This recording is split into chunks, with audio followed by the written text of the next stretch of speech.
And for those who don't know what the word conceive means, Oh Jesus. um, that means the stork puts the baby in your belly.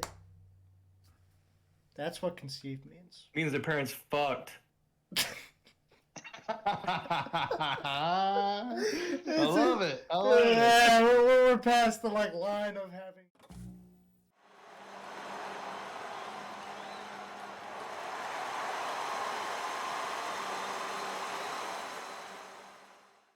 Welcome to the most unprofessional sports podcast in the world. This is Swivel Chair Sports, episode 3. Trace. Joining me are my co-hosts, Siege and Aaron. Go ahead and say hi, guys. What's up? What's up? What's up? All right, and once again, I am your host, Zach Circleberg Burkle. Pretty short episode today. Also, flying by the seat of our pants a little bit here. We threw a lot of this stuff together at the last second, but it is the most unprofessional sports podcast in the world after all. So we keep it moving. F it, we ball, as the kids say these days. Starting off with some college football, breaking down the New Year's Six Bowls. Maybe not so much the first round of the college football playoffs, since we touched on that a lot last week. But we'll talk about the other New Year's Six for sure. I guess we'll start off with that. Starting off with the Orange Bowl, where Tennessee, number 6 Tennessee, is taking on number 7 Clemson. Feels like the first time in a while we have. Was Clemson in the playoffs last year or no? Uh, I don't know. I don't even remember, to be I don't know. honest. If it feels like the first time they've missed the playoffs in a while, I may be wrong. It might have been last year. no, I don't think they were because that was Lawrence's first year, right? Yeah, it would have been Lawrence's rookie season. Mm-hmm. Okay. That's why I was thinking them last year. But anyways, that's beside the point. Tennessee taking on Clemson. What do you guys think? I know Tennessee was looking like a powerhouse early on in the season, and then they lost a couple games to close out the year. But they are ranked higher than Clemson still. Clemson obviously not as dominant as we're used to seeing them throughout Dabo Sweeney's tenure over there. But they do only have 2 losses as well. Won their ACC championship game this year. Seems like they're always the title holders over there in that conference. But who do you guys have coming out of that Orange Bowl game? I guess I'll start with you, Siege. I think Tennessee rolls. I mean, as long as everybody plays, I haven't seen if Hendon Hooker or any of those guys, Jalen Hyatt, I don't know. I think they're all playing. So I think Tennessee rolls.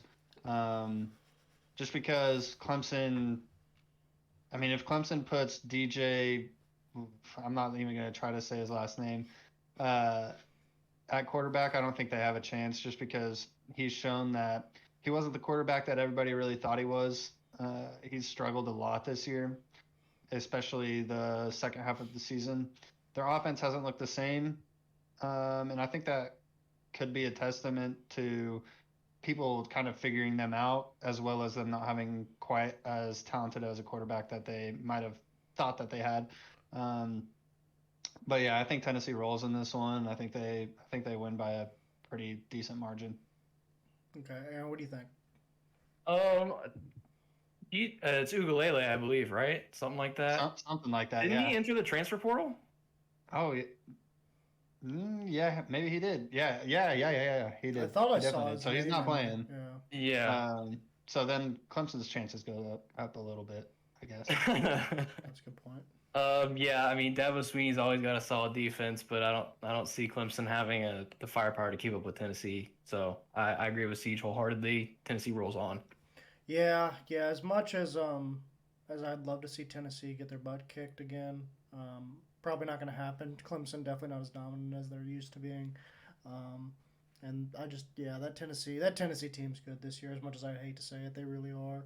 Was really surprising to see them fall out of that top 4, but it's hard not to when you lose 2 games in 3 weeks or whatever it was. So, moving on to the Sugar Bowl in New Orleans, Louisiana. Alabama having a little bit of a home field advantage in some sort of way, taking on K State. They're much closer to the Superdome. Is it right? The Superdome, is that what it's called down there? Mercedes Benz Arena or whatever. Yeah. Yeah. Bama much closer than K State, so they're probably going to pack the house down there. But K State is not used to playing in this high level of bowl game. Haven't been here in a while. Obviously, they have the tradition, but recently it's been hard to come by these big bowl games for them. So what are you guys thinking on that one? Siege, I know watching them beat your Horn Frogs a couple weeks ago was a little tough to pill to swallow, but obviously you have some experience watching them now. What do you think? Do they have a chance? Do you think they have the chance against Bama and that powerhouse over there with Nick Saban? They absolutely have a chance. Two factors to kind of bring into play. Just look at common opponents in Texas. I'm pretty sure K State just rolled over Texas. Like it was just the easiest game that they played all year.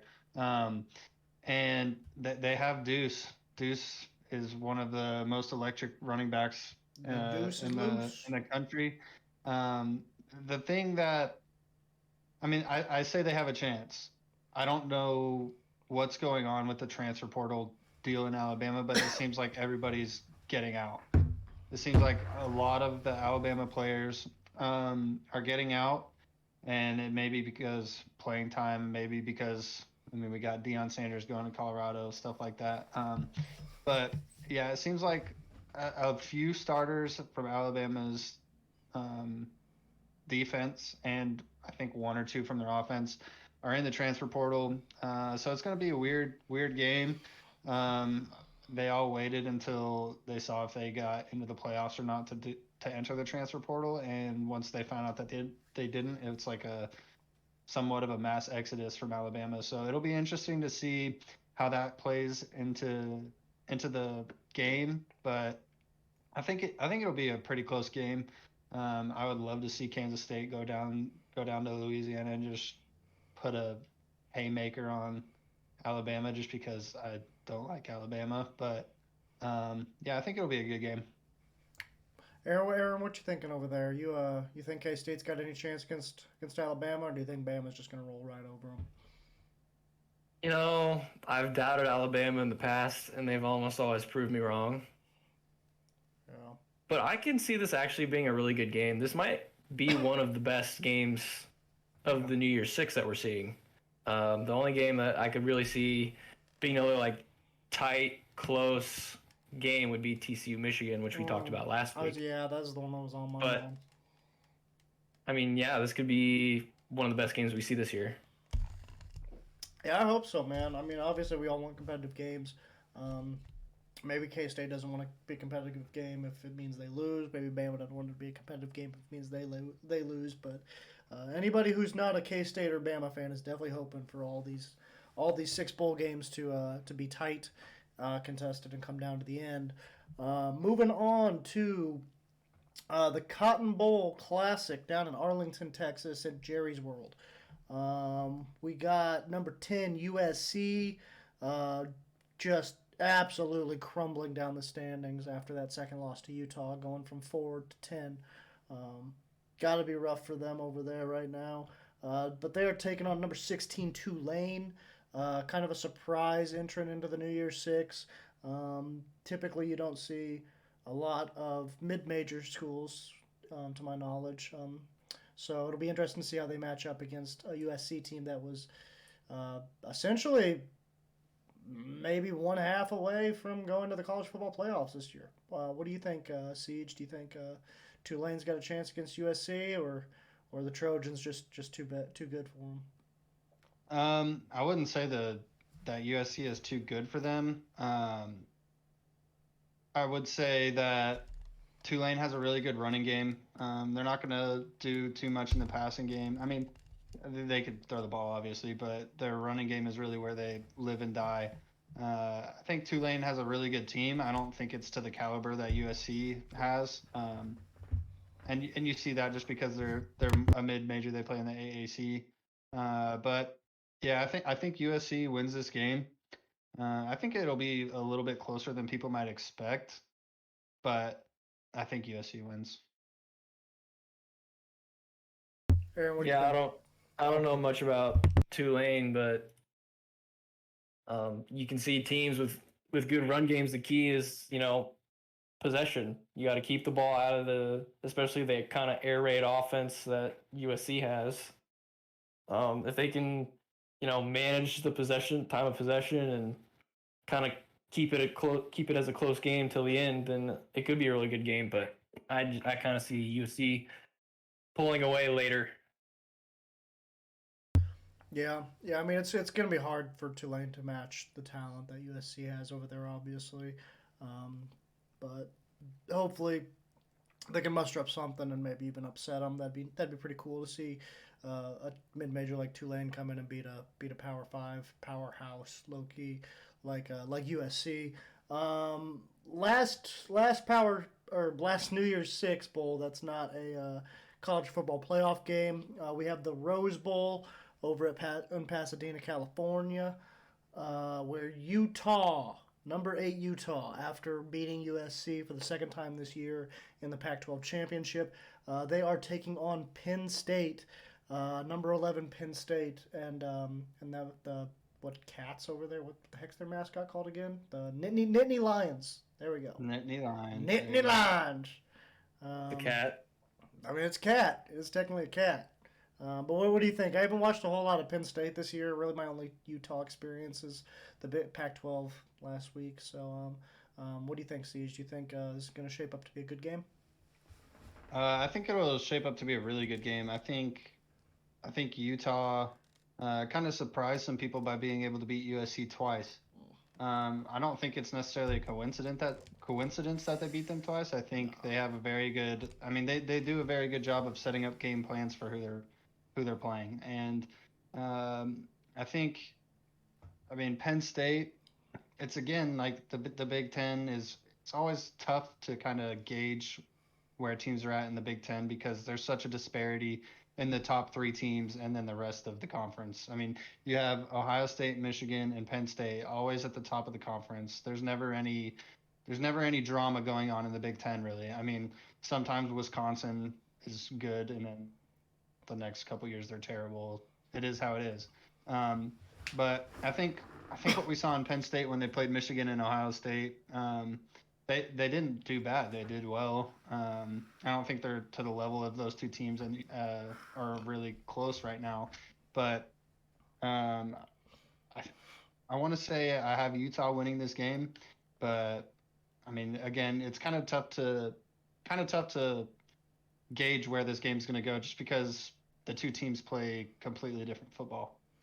Sure. Yeah. Aaron, what are your thoughts? I mean, yeah, Siege laid it out pretty well. You kind of never know. But I think I'm leaning Utah as well. I mean, Penn State did play.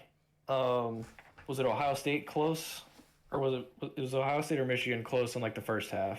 Yeah, and then they kind of got trampled in the second. Yeah, so we'll see which Penn State team shows up, but I do tend to lean Utah as well. I do want to correct myself. K-State did lose to Texas this year, but it was the game where they tried Adrian Martinez out again after his injury. And that's another point that I wanted to bring up with Will Howard. Will Howard is actually just transformed that offense at K-State, so I'm excited to see him play like a good defense at Alabama this year.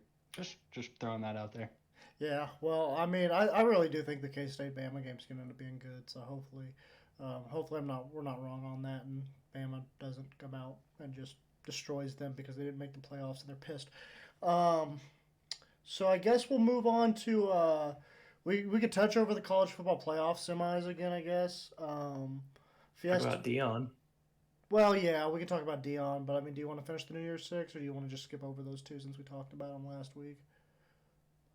I mean, we talked about it last week. Yeah. Yeah, nothing has really changed that would necessarily do anything to the outcome of the game, really. So yeah, like no big injuries noted. Yeah, no big changes for your predictions or anything like that, since I guess it's only been a week. So yeah. Yeah, I guess we can move on to we'll touch on Deion Sanders then. Obviously leaving Jackson State after some pretty. I guess they're not. Are those allegations against Jackson State proven true yet, or is that just still kind of like up in the air whether that's a true story or not as to why he left? Do you guys know? I haven't heard anything. I know. So there was like a big issue with his one of his organizations, some like money issues or whatever, Yeah, so and I know the whole story if you want me to yeah, break it yeah, down. yeah. Go ahead and summarize it up, and then Okay. I'll kind of Yeah. go off. So essentially, what happened was, and Dion, I guess, has either alluded to this for a little while now, or has actually outright said it. Um, they had a part of Dion's one problem was part of Dion's contract was that after they sell a certain amount of tickets, he gets 30%, I think it is, of the rest of the ticket Mhm. revenue, which he never saw, according to Jackson State, they never sold, not a single game all year did they sell the amount of tickets required for Dion to get any money out of ticket sales, which was a lie because every game was like sold out apparently. But not only that, Dion was also feeding the players straight out of his pocket. Jackson State was not feeding the players on road trips. I believe he was private, like paying for travel as well and hotel. Um, Basically, he was paying for the entire football program straight out of his pocket, and Jackson State was reaping all the benefits. And eventually, he just got sick of it, and now he's decided to leave and go and be the head coach at Colorado University. Again, I don't know if these are true or if they're just alleged statements. That's just the story that I have heard Right. all over the place. So I haven't really heard anything if that's true or not. I mean, I haven't seen anything Mm-hmm. on Twitter or anything like that. But another thing to bring up, he does have like this organization where there's some money issues going on. And that's kind of why you don't see any of these super big name schools going after him. Really? And that's kind of why, yeah, that's kind of why Colorado was the only school that really went after him. I don't know all the details to that, but I think this is a really good hire for Colorado. I think it's going to put their name on the map again, finally. They used to be good, but they've been terrible since. I mean, I've been paying Instead of attention the to Big 12. football. Yes, yes, exactly. Just like Nebraska. I mean, Nebraska leaves. They used to be a big old powerhouse, and now they're just Nebraska. Who cares? Um, but yeah, I think this is a good hire for Colorado. I think it's a good hire. I say that, but then again, like Colorado with the way that Dion goes about his coaching style, it's kind of weird for Colorado to want that in their program. But I think it's cool. I think it's going to be a good culture change up there in Boulder. Yeah, they're in Boulder, up there in Boulder, and yeah, I don't know. It's going to be interesting to On see that because mattress that you all of sleep these. on that roommate Oh my back in god. Boulder. All these transfers are trying to get into Colorado right now, and Yeah. it's craziness. But it'll be cool to see what happens with him getting a Pac-12 job and having to go up against Oregon, Yeah. USC now, Utah. I mean, even Oregon State showed signs of being good this year. Go They came Beavers. back and beat Oregon, and Go check your yeah, I wood. think I think it'll be good. Yeah, I mean, I just think Dion's a pretty good coach. Seeing what he did in Jackson State was pretty impressive. Um, and if those allegations are true, then obviously he wasn't appreciated over there. So I'm glad to see him um, be able to get a Power Five job off that. At least he was rewarded somewhat for what he did with that program. Anything to add, Aaron? Have you heard anything that either of us maybe didn't touch on or anything like that? No, I mean he obviously brought in some good talent Yeah. to Jackson State, so well, Colorado's a little bit bigger market, so I'm excited to see what he can bring there and see if Let's he can turn ride. the program around. Let's ride, as Russell Wilson would say. Um, See you right at Buffalo. uh, um, So I guess we'll finish off our college football segment this episode with um, talking about Mike Veach. Rest in peace to Mike. Wait, like Mike Leach. My bad. Rest in peace to Mike Leach. Obviously terrible uh, for that to happen before he was able to finish off the season with Mississippi State. And then obviously prayers go out to his family and the players over there at Mississippi State and everybody that he touched throughout his career in college football. Obviously, an outstanding coaching career, legend as far as coaches go in the college realm. Um, kind of created that air raid offense down there in Texas Tech that resulted in such impressive offensive statistics throughout his time, head coaching tenure there. Then obviously moving on to Washington State, kind of turning that program around and making that a relevant program over there in the Pac-12, and now finishing up at Mississippi State and bringing that program back to relevance as well in the in what is a super difficult conference at the SEC. So, living legend. Prayers go out to Mike Leach's family and all the players over there at Mississippi State that don't get to have him coach their last game this season. But shout out to a legend. Um, I guess we'll move on to NFL after that. Starting off with our 2-minute warning segment, we're going to bring that back. I know last week was a disaster in its debut, but hey, it's not swivel chair sports without a little bit of disaster, I suppose. So we're going to try a little something different out with the timer situation. Don't know why I didn't think about this last week, but my good co-host over here, Aaron, pointed out that there's a clock on the computer I could have used. So we're gonna use that as opposed to a YouTube video. No alarm, but that's fine.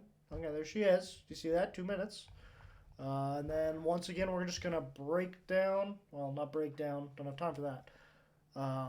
We're going to go through the entire week in the NFL, all the scores, and then go more in depth after that. But just see how much we can get out of 2 minutes.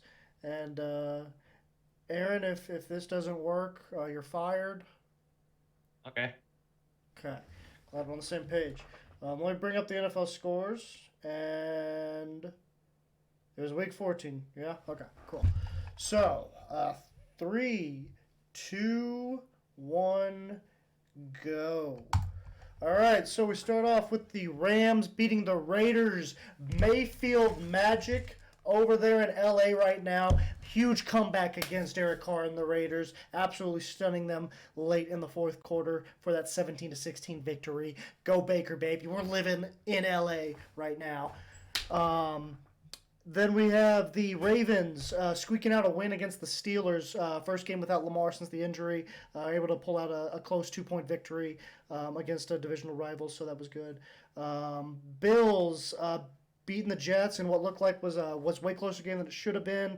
I'll talk about that a little bit later. Eagles absolutely demolished the Giants. Not really much to talk about there. Chiefs squeaking out a close one against the Broncos, who came back and made it a game close at the end. Buccaneers get absolutely destroyed by the Niners and that just terrifying defense. We have the Patriots beating the Cardinals pretty easily last night. What else do we have? We have the Vikings getting shocked by the Lions. Lions somehow beat the Vikings. Are the Vikings as good as we thought? Maybe not. We got the Browns losing to the Bengals. Bengals keep on rolling after beating the Chiefs last week. Cowboys barely winning against the Houston Texans. Kind of a scary one for them. And the Dallas Faithful. Talk about that a little bit later. Had the Jaguars beating up on the Titans by 2 touchdowns. Kind of keeping themselves alive in the AFC wildcard hunt. Not really. But still, interesting. Hopefully Trevor Lawrence can keep that going. Panthers barely beating the Seahawks. Seahawks on a downward spiral right now, down the standings. And then we have the Chargers and Justin Herbert upsetting the Dolphins.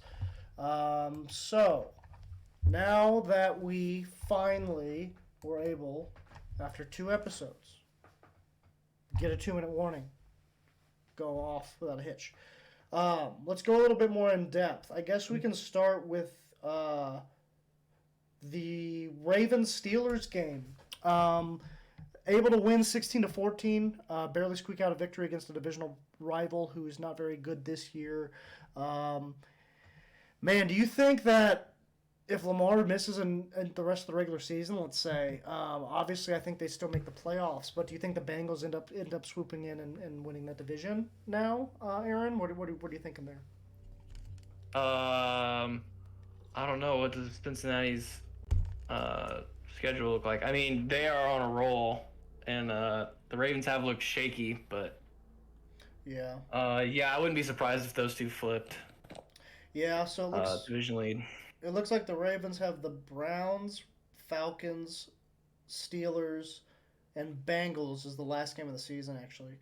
And then the Bengals have the Buccaneers, the Patriots, the Bills, and the Ravens. So neither of them have exactly easy schedules coming down the pike, but definitely something to keep an eye on in that division. They're obviously tied right now. Whoever doesn't win the division is probably going to be the number 1 wild card. But the way the Dolphins look, really surprised how that went against the Chargers this past week. So let's go ahead and talk about that. We'll go ahead right into that game. Chargers and Justin Herbert barely squeak out a win. However, they did upset the Tua Tagovailoa-led Dolphins. What are you thinking over there, Aaron? Do you think the Dolphins maybe not as scary as a team as we thought? Or maybe this said more about the Chargers being better than we thought they were. And maybe we, as Chiefs fans specifically, would be kind of worried if we had to face them in a first-round matchup. I mean, the Chargers have a sneaky good defense. They're able to get pressure with just rushing forward, and they have a really good cover defense. They have 2 of the best edge rushers in the league. Yeah, so I wouldn't say it's necessarily a knock on the Dolphins. I mean, Tua didn't have his best game. He really struggled, but, I mean, so did Mahomes this week. Yeah. So, I think it's kind of more of a testament to how good the Chargers defense is. Yeah. I mean, I was shocked to see the outcome of that game. I thought the Dolphins were going to roll over the Chargers, so to see them come in there and win by a touchdown was surprising to me.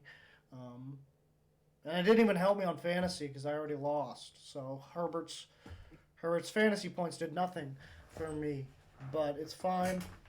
I'm over it. I guess coming off of that game, let's talk Jets-Bills.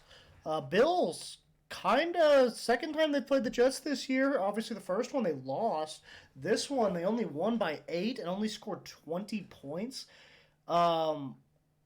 I alluded to this obviously in the first episode of Swivel Chair Sports. The Bills was my team that was going to kind of trip up here late in the season, and then the Chiefs ended up losing the game before they have, but that's beside the point.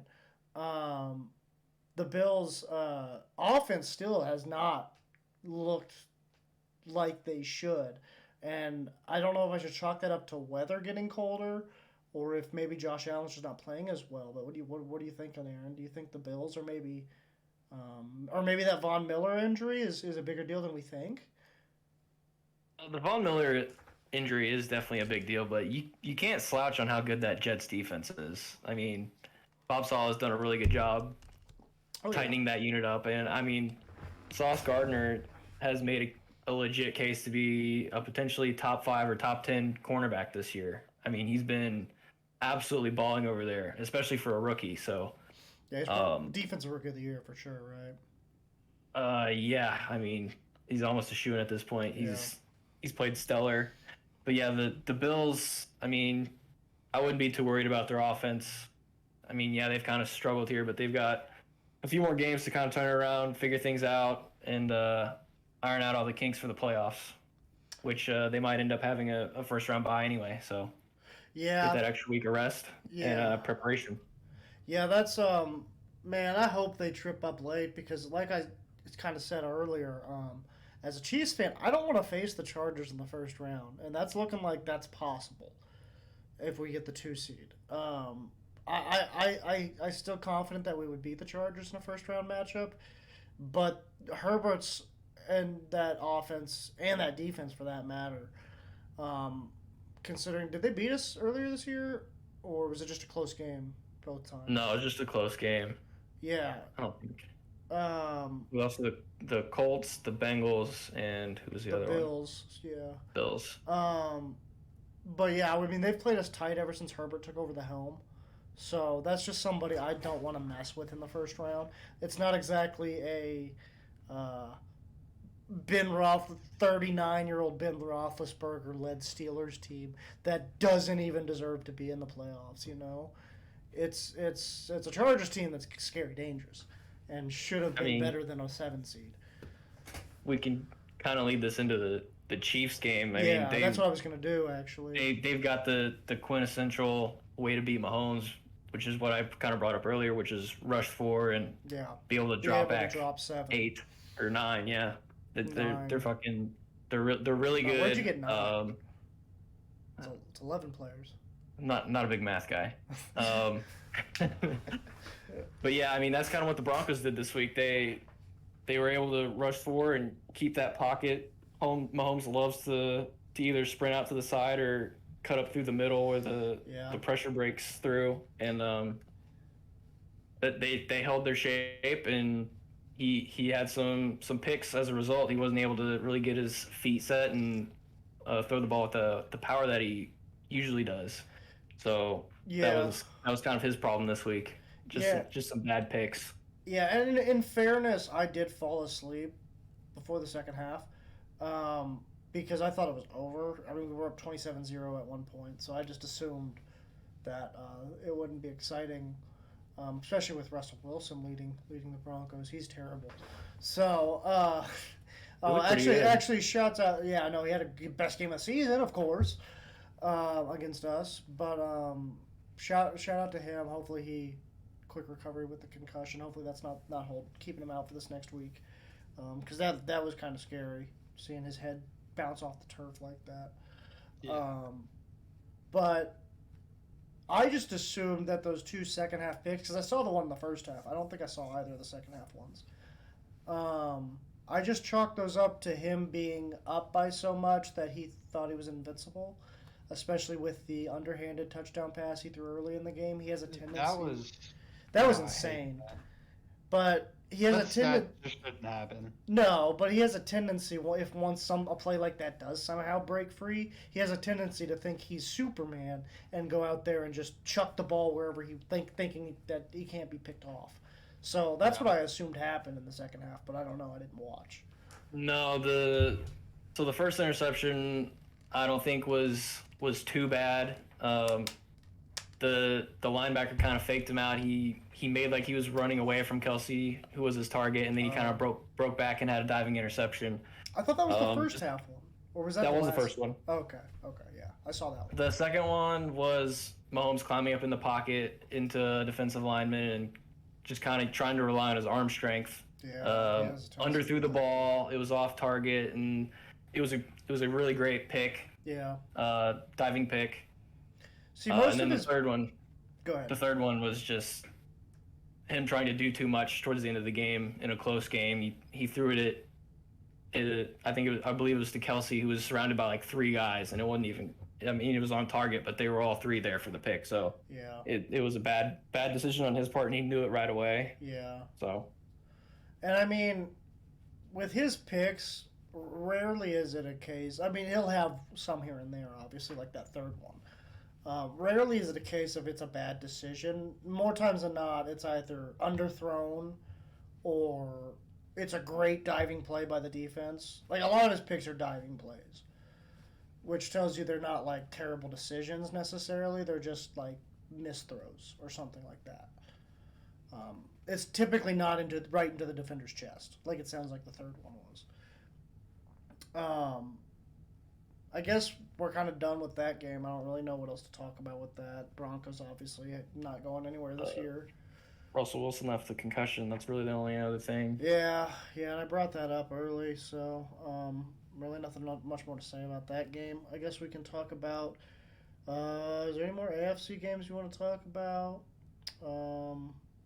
Patriots game wasn't really competitive. Oh, I guess we can talk about that because Kyler Murray, though. Yeah, so Patriots beat the Cardinals 27-13. Obviously, if you guys follow sports at all, you would know that Kyler Murray tore his ACL that game. Out for the season. Obviously it's a huge loss. Hopefully he comes back 100%, but, the Cardinals season wasn't going anywhere, so it doesn't really affect anything as far as that goes. But do you guys have any idea if he's supposed to be back by the opening week next year, or is it too I don't early know to what say? the recovery time is approximately 6 months, something like that. 6 to 9, I think. Yeah, I'd say it's about 9 months, so it'll be close. It'll be a close call. I'd also imagine that they don't rush him back, considering they just paid him a massive contract. Yeah. Good for him for getting that contract before the season, as opposed to holding off and trying to make that thing last go on through the season like Dak Prescott did and all that stuff. But yeah. Hey, at least now he can't get in trouble for playing Call of Duty. True, yeah. That's big facts. Honestly, I have a conspiracy theory that he is faking the ACL tear just so that he can play the new Modern Warfare. No, there's no shot. There's no contact. He's just down on the ground. He knew the season was over. He's like, why don't I get a couple extra months of some MW2 in, you know? Yeah, because MRIs are really easy to fake. Well, maybe he used a fake. he doctored it. I don't know. Well, not much more. Another big thing from that game is that keeps the Patriots in the 7th seed, doesn't it? It does, yes. I don't think they were in the playoffs going into this week, so it actually puts them into the playoff as the 7th wild card. Yeah, they were outside looking in with the Jets as the 7.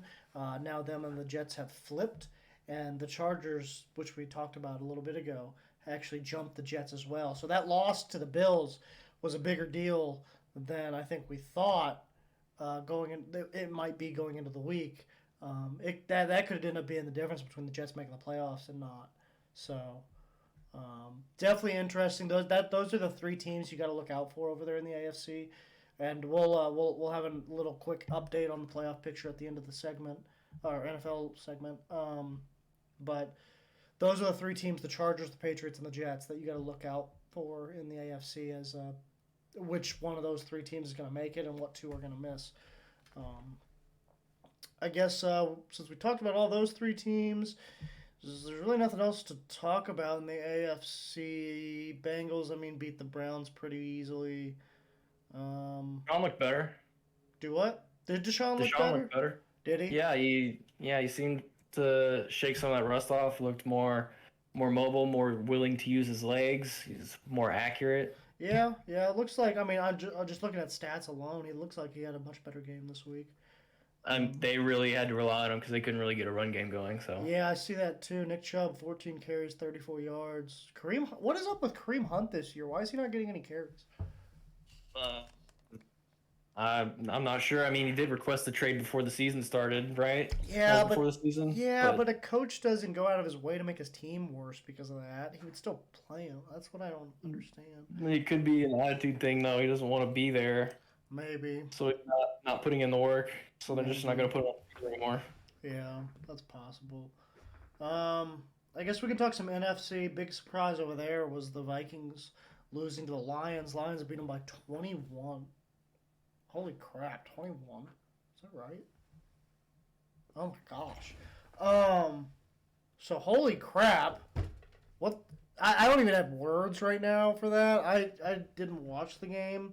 Kirk Cousins played fine from the looks of it. The Lions just decided to, I don't know if Dan Campbell made them all snort cocaine before the game or what the hell happened, but the Lions looked incredible. Jared Goff, 330 for 3 touchdowns, only 27 for 39 is an incredible completion percentage, too. But I mean, Lions are making a playoff push. they are. Oh, yeah, they are. They started off 1-6 and they're on a 5-1 run. Yeah, they're on a 5-1 run. Holy crap! 5-1 run. Wow, I think they're only lost in the last 6 games. I know we all do. I don't know a single person that doesn't like Dan Campbell. We all love Dan Campbell. MCDC. MCDC. Shout out Pat McAfee. But yeah, just a little Kirk Cousins threw for 425. Justin Jefferson went for 223. So the Vikings my MVP throw out there wasn't too far off. I assumed looking at this that the Vikings must have played bad, but they didn't. The Lions just came out guns a-blazing, and hopefully YouTube doesn't demonetize us for me saying guns a-blazing. Sorry. Anyways, why would they do that? Guns. I think the Vikings just missed on a couple opportunities. I know there was one where they tried to run a jump pass on like the 2-yard line. Oh, like a Derrick Henry jump pass? Yeah, but Cook ended up getting stripped and fumbling. Huh. I know the Giants are fun. Or not the Giants. The Lions are fun. The Giant Lions are fun. The Giants are really fun. The Jags are fun. The Giants got stomped. The Giants did get stomped. Since I brought up the Giants, let's talk about the Giants. Yeah, because I mean this actually does matter because the Commanders and the Giants are battling for. They're still tied, by the way. After another week, well, I guess no, not technically because the Commanders had a bye, unless their records are tied now. Their records are the same, but the Commanders have the tie break. Yeah, well, they would both make the playoffs over the Seahawks right now if the season were to end, though. So, if the season were to end today, we would have 4 NFC East teams in the playoff. All 4 of the NFC East teams in the playoffs. But the Giants looked like a high school team out there against the Eagles. So my question is, does it even matter if the Giants make it? No, I don't know how they have the record they have. I have a prediction. Probably because my guess would be they have a really easy schedule. Well, but if they can't get Saquon going, they don't really have a chance because Danny Dimes isn't good enough to carry them consistently. My theory as to why the Giants' record's so good and the Commanders' record is my same theory as to why the Cowboys and the Eagles have such good records this year. So the way it works in the NFL is everybody in the division basically plays the same teams. So they've all played the same teams. You all play your own conference, and then you get picked like cross conference. Or like a different conference. Yeah, it's one other conference. And then one from the other side, right? I thought, okay, so it is two complete other conferences. Yeah. Okay. Yeah. Yeah. So like, what do they have? The NFC South? Is that their other conference? I don't know what their other conference is. I just know they play the same teams. But anyways, so they all play the same teams. That means so you're 4, 8, plus 6 because you play 3 teams twice. So that's 14 teams that they're playing that are the same. That means that whoever they've played are terrible. Like They've got the NFC North. Who's in the NFC? Oh, that is a bad Packers, division. Bears, Vikings. Yeah, that is a then, bad division. AFC South, I believe. That's the worst division in the AFC. Yeah. Yeah. So that actually leads me to my next theory, and that's that the Eagles are not that good. Now, I'm not saying they're not good, but they're not that good. And I think that's going to show in the playoffs. My favorite to come out of the NFC is the Niners. And it has been all season. I kind of disagree.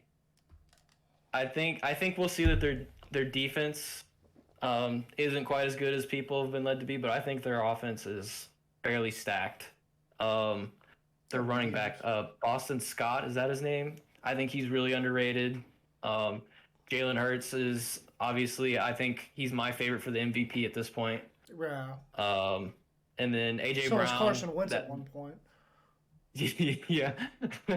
So AJ Brown has really been balling this year. It was a great pickup for them, and obviously they drafted Devontae Smith. So yeah, they're pretty stacked on offense. I'm not saying and they've looked unstoppable on offense almost all year. I'm not saying they don't have talent. I'm just saying I don't think they're as good as everyone thinks they are. I think they're like the second best team in the NFC. I think the Niners are better than them, even with Brock Purdy. Which let's talk about Brock Purdy. How about it, Mr. Irrelevant? Even with Deebo Samuel being out. See, that's the one. Is that hurt? That hurt. I'm still going with it, but that did sting. Because Brock Purdy's the GOAT. Mm-hmm. Yeah. But no, let's talk about some Brock Purdy going out there beating the tar out of Tom Brady, 35-7. Throwing for 185, 2 touchdowns, but he only threw 5 incompletions out of 21 passes. So the kid connects with receivers. Christian McCaffrey was able to just absolutely eat. 119 on 14 carries with a tud. Deebo Samuel got a rushing touchdown. McCaffrey also had a receiving touchdown. But the big story is that Deebo Samuel did get hurt. I believe it's a high ankle sprain. Was that what it was? From what I saw, it was like a knee/ankle, and he's supposed to be out. They're saying like 3-ish weeks. Okay, so hopefully he's back for the playoffs then, and he can go full speed by that point. But I'm not too worried. I think by the time they played, I mean the NFC is pretty soft. I don't think there's going to be a whole lot of competition in the first round for a team like the Niners. Maybe not even the second. So as long as Deebo's 100% by the NFC Championship game, I still pick the Niners. What's another NFC team we could talk about? Cowboys. I guess we can stick in this division then. The Cowboys only beating the Texans by 4 points. Is this like a Texas rivalry thing? Is that wrong? Is that why it was so close, or what the heck happened here? It's tough to say. The Cowboys did have some bumbles. They had a muffed punt, and Dak threw a pick inside their own 10. Which I know set up for a field goal at the end of the game to put the Texans up 6. I don't remember if the muffed punt led to a touchdown or not. But yeah, I mean, Cowboys do Cowboys things. They struggle against teams that they should beat handily. I personally have no faith in Dak Prescott. His entire career, he's had a great run game, a solid receiving core, in top 5 or 10 line, and he hasn't had the success that you would expect him to have with all of that around him. So, I mean, we'll see, but Yeah. I just don't believe in the Cowboys at all. Yeah, I mean, the Cowboys are always frauds, so it's not a surprise that they might be again this year. But, I mean, I ain't gonna lie, that also kind of helps me out with my whole Eagles take, in my opinion, that they're not as good as we think just because they played bad teams. And I think, I mean, obviously they've played the Texans, or if not, they are going to play the Texans. But I mean, other teams like that. I mean, I just think they've had such a soft schedule over there in the NFC East that that's maybe why we're inflating the Eagles a little bit, but who knows? I could be wrong. We'll see come playoff time. I guess one of the last things we can touch on, I guess we have 2 more games, but the Seahawks losing a close one to the Panthers knocks them out of the playoff hunt. Well, not the hunt, but a playoff spot right now. They had I believe, the 6th seed locked up going into this week. After that loss, they dropped 2 spots to the 8. Giants and Commanders both overtake them. Do you think the Seahawks still have a chance to sneak into the playoffs? I mean, obviously they're only like half a game behind both the Commanders and the Giants, with that only difference being the tie. Ironically, that I think the Giants and the Commanders had a little talk before the game. I was like, "Hey man, do you want to just tie or something? That way the Seahawks can get the short end of the stick." I don't know, but what do you think? Did you see anything about that game? Do you think Geno Smith has lost a little bit of his mystique as the year's gone on?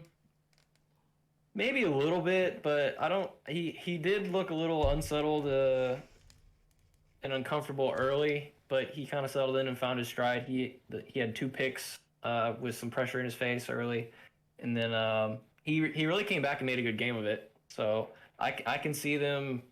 I definitely don't think they're out of the playoff push. Yeah. But yeah, we'll see. Yeah, well, I mean, I know I've said it like every week, so I'd really like to see Geno Smith in the playoffs. So let's go Hawks, 12th man up, baby. I guess the last game we got. Reason you're dressed like a fool. The reason I am dressed. Thank you, Aaron. I'm glad you have narrowed it down. The reason I am dressed like a fool. The reason Siege over here, my co-host, is wearing a Baker Mayfield jersey. The reason my cup says Mayfield Magic. Baker Mayfield leads the comeback of a lifetime against Derek Carr and the Las Vegas Raiders, absolutely humiliating Josh McDaniels, which was just icing on the cake of this Baker Mayfield cherry. I don't know. Anyways, Baker Mayfield down 13. Was it 13 with 3 minutes to go? It was the exact same score 6 as minutes. the 6 minutes to go. yeah, exact same score as the Bucs exact game the same week score before. as Tom Brady, and the Bucks against whoever they played. The Saints. The Saints, where they were down 3-16, with 6 minutes to go in the game. Baker Mayfield down to rights, I mean, this is it. His NFL career is over. He has came to LA, he's proven that he was the problem in Carolina, that he was the problem in Cleveland, right? Only had 3 points through the first 3.5 quarters. Most people would have their heads slumped, all sad, depressed, ready to give up. But not my man Bakes, baby. Not Mayfield. Nah, he goes out there. He leads a drive down the field. He ends up getting them within a touchdown. All right, that was good. But can you do it again? That's what the football gods were saying. Can you do it again? Baker Mayfield says, "You dang right I can." He's like, "Okay, I'm going to give you my toughest challenge, my son. I am going to put the football on your own 2-yard line. Your two, not your 3, not your 4, not your 5. Your 2-yard line. You're going to have to go 98 yards down the field. You're down 6. You can't settle for a field goal. There's a minute left in the game. Maybe less. I can't remember. It was a big moment. Anyways. It was a minute 45-ish, something like that. Less than 2 minutes. That's all I needed to hear. Anyways, he's on the 2-yard line, his own 2-yard line, 98 yards from glory, from a John Elway-esque drive. The drive. I don't think they had any timeouts either. The drive. They didn't. I don't believe they did. I either know. No timeouts remaining. Less than 2 minutes to go. 98 yards for glory, for Canton, Ohio-esque glory. You get out there on that field, Baker Mayfield, you shimmy, you do a little dancey dance, you throw some balls up and down the field, you make it happen, you come back from the brink of hell, put that team on your back, and you win that damn game for the Los Angeles Rams. Baker Mayfield magic. And now we're asking ourselves, is he the next franchise quarterback of the Los Angeles Rams? Is he the next Sam Bradford, the kid that was written off? Of course, he had a little bit better. He was the number 1 pick as opposed to undrafted. However, the story stands, written off, cast aside, a broken toy, #Christmas. And gets that second chance he needed, comes back, and now he's a future Hall of Famer. It's amazing. It's amazing. Sports are simply amazing. Aaron, do you have anything to add? You're done? I'm done. Need a drink after that one? Yeah. Give you a minute to catch your breath here. Yeah, I mean, I said earlier, Cowboys do Cowboys things, Raiders do Raiders things. Derek Carr had a really bad pick towards the end of the first half. I really think, a lot of people speak very highly of Derek Carr. This is my kind of, apparently I'm pooping on quarterbacks today because I think Derek Carr is very overrated. You're not putting him in the Phillip Rivers, Tony Romo convo, are you? No, I think he's worse than Tony Romo. What? That's a big statement from him, fans. That's a big statement from him. I don't think Tony Romo was as bad as a lot of people say. He was a solid quarterback. Who is better, Phillip Rivers or Tony Romo? Tony Romo. Oh, that's kind of a hot take, but I agree. But yeah, I mean, he just has games where he disappears and he does nothing. Like he had 137 pass yards and 2 picks this game. Yeah. But I mean, yeah, you kind of started this spark, and props to Baker. Leading a 95-yard touchdown drive with a playbook you've learned 2 days. In like 24 hours. Yeah. Yeah. It's crazy. But a couple of years ago, it might have been last year, the Jets got beat by somebody playing like press man with like 10 seconds left. Do you guys remember that game? Yeah, I think so. They got beat over the top. Yeah. That's exactly what the Raiders did. Hey, but Baker Mayfield made the throw. Baker Mayfield made the throw. It was 15 seconds left, and they were playing press man, and they got beat over the top. So you want me to see? You gotta wonder with a see me competent throw a coach, football over those mountains? How good could the Raiders be? But I mean, yeah, Raiders do Raiders things. They do. No, I will attest to that. The Raiders do choke, but all I'm saying is Baker Mayfield might go undefeated the rest of the year. Baker Mayfield might lead the Rams to the playoffs after being on the brink of elimination. Baker Mayfield might be a Hall of Famer. I don't know. That is to be determined. He doesn't have a good record in Ohio, though. We shall see. He does not. He does not have the best record in Ohio. But not many people do, if we're being honest. Anyway. Ben Roethlisberger had a pretty good record in Ohio. Anyway. Well, yeah, Ben Roethlisberger did. I'm guessing probably, what's-his-face did, too. Yeah, what's his face? Terry Bradshaw, that guy, you know. Oh, yeah. But hey, I'm LA living, man. Mayfield magic all the way. Go Rams. What can I say? He proved me right. I guess we'll not yet. That's a big yet. That's a big yet. Not yet. Oh, good. That's a baguette. That's a baguette. That's a baguette. Oui, mother. I guess we'll move on to the playoff picture now. A little update on that. You may be wondering, Who's this fourth person right here? What's that? What you got the logo down there on the bottom on the right? What's that? What's that?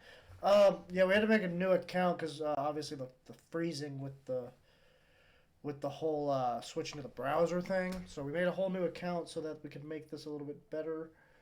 Pull that up and see. Look, it's not freezing because it's not watching the stream either. Yeah, my face isn't stuck in a smile. But yeah, see, there we go. Hey, look at that, guys. Look at that.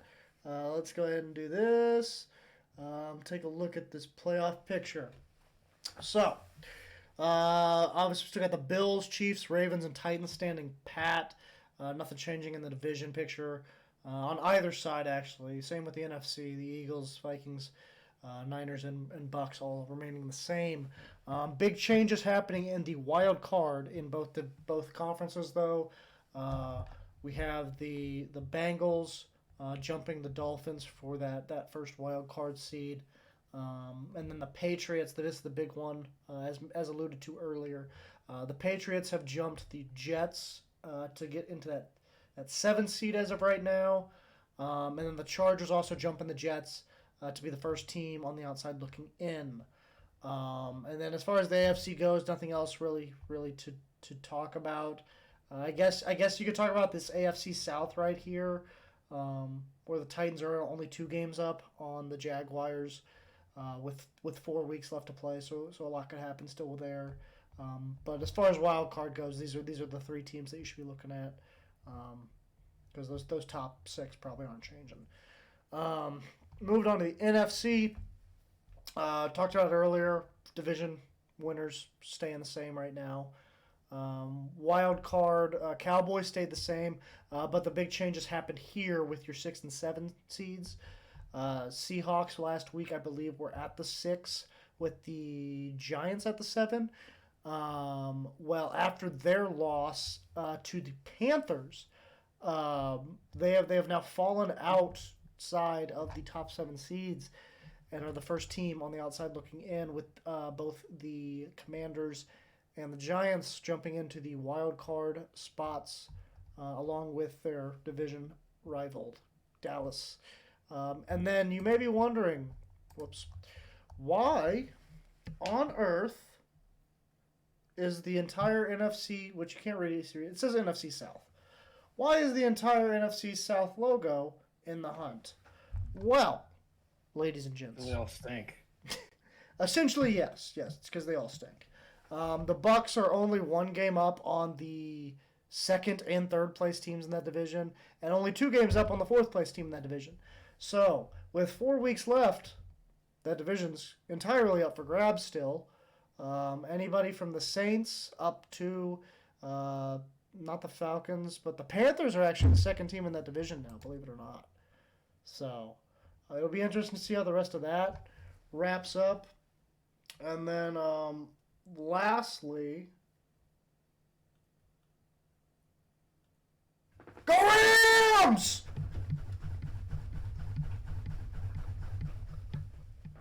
Mayfield Magic! Woo! All right. I think How many games back are they? probably about 4. Oh. Oh, No. jeez. They ain't making it. It's 3. It's 3. They have a lot of ground to make up. Let's just say that. But that'll do it for the playoff picture.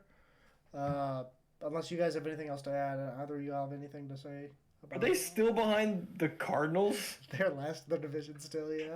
Still behind the Cardinals. Yeah. But hey, they're going to jump them soon. Kyler's out. The stars are aligning No. for some more Mayfield magic. I think you're on some magic beans, pal. Yeah, you're on some. I don't even know. What's in that cup? I got this drink in my cup. But no, anything to add, guys? Any teams you could see kind of maybe sneaking in that we didn't talk about?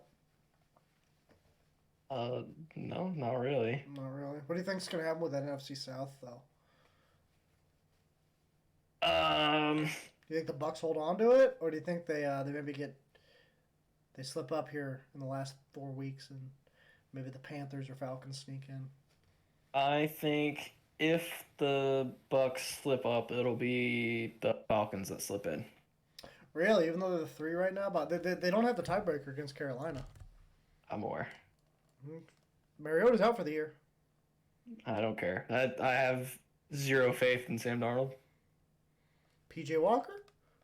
You know what Yeah. they should have done? You know what the Panthers should have done? And I'm just spitballing here. Should have maybe kept that guy, huh? Maybe they should have kept that guy. Didn't he get benched? Well, unjustly so, apparently, because I didn't see PJ Walker out there leading a game-winning 98-yard drive. Sure as shit didn't see Sam Darnold do it. Hey, he had 120 pass yards. Hey, way to break the sound barrier, buddy. Anyways, I guess we'll wrap up the NFL talk there. Not really much more to go on. And really nothing else really happened in the sports world other than the World Cup. I guess we could talk about that for a little bit, Siege, if you want to take the wheel. Yeah.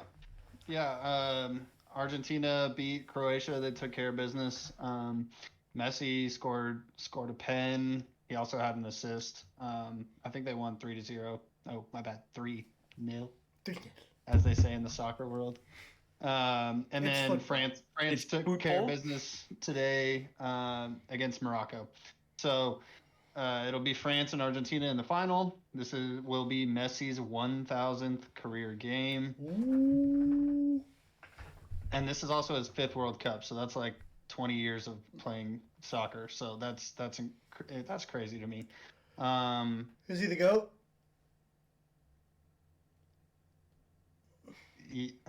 No. No. I like Ronaldo. I'm a Ronaldo. Ronaldo's guy. the GOAT? I'm a Ronaldo guy. I don't know why. I have no opinion. I just like Ronaldo for some reason. I mean, I love both their games are amazing. Is it Speed?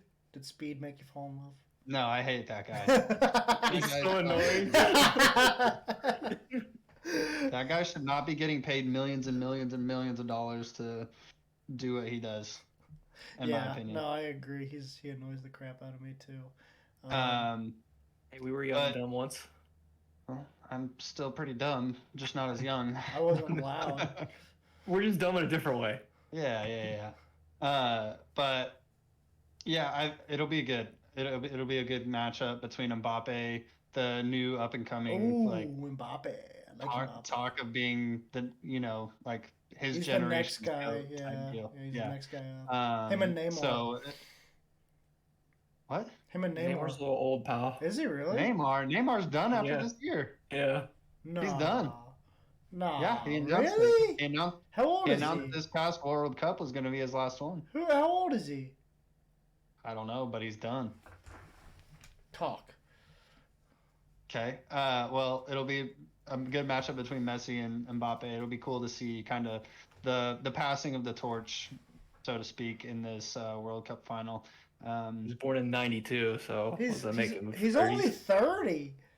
Yeah, dude, but he's done. I don't know. I don't know what to tell you. That's what he said. He said, "This is my last World Cup." That's crazy. I mean, He's gonna play for at his least next 3 World years. Cup would be what? 2026. It's every 4 years. Yeah. Is there another young guy I'm thinking of that I might be mistaken with? Christian Pulisic. Yeah, but he's American, so Not him. no, I don't know. Whatever. Holland? Are you thinking of Holland? No, I think he's African. Dude, there's so many soccer players. Like, Neymar's not African. No, like he plays for an Neymar's African from team, Brazil. like a team in Africa, I think. Oh, okay. Yeah, I don't know who you're talking I about. don't know. But, I might be completely wrong. I don't know shit. but I think the match will be really good. It'll be really fun to watch. Everybody should definitely tune in. Soccer. I hated soccer when I was in high school, and I thought it was like the most boring sport in the world. Then I started playing FIFA. FIFA turned me into a little soccer fan over here. So I actually enjoy watching it. Hey, my girlfriend's a soccer player, so I can't really say much about it. Not allowed. You can say it's cool. I mean, I can't say anything bad about any of my true feelings about it. Oh, okay. But yeah, I honestly think France takes it just because they have a better team, in my opinion, overall. I mean, they got Griezmann, who's a phenomenal pair with Mbappe up front, and I think it'll be good. I think it'll be a fun match to watch. If France wins, that means they'll be back-to-back World Cup champions. So, That's impressive. yeah, it'll be a Oui, good oui. match, and I'll Oui, be oui. watching. Yeah. Yeah, maybe you can ask Mbappe for a baguette or something. I'll bag it. It's like, what are these? Isn't that more Is this more Italian? Yeah, I'm way Yeah. off. Yeesh. Yeah, so I guess we'll wrap it up for today with our random sports fact of the week. This one was looked up by our co-host here, Siege. So shout out to Siege. More than 100 children are conceived every year at tailgate parties and Super Bowl parking lot.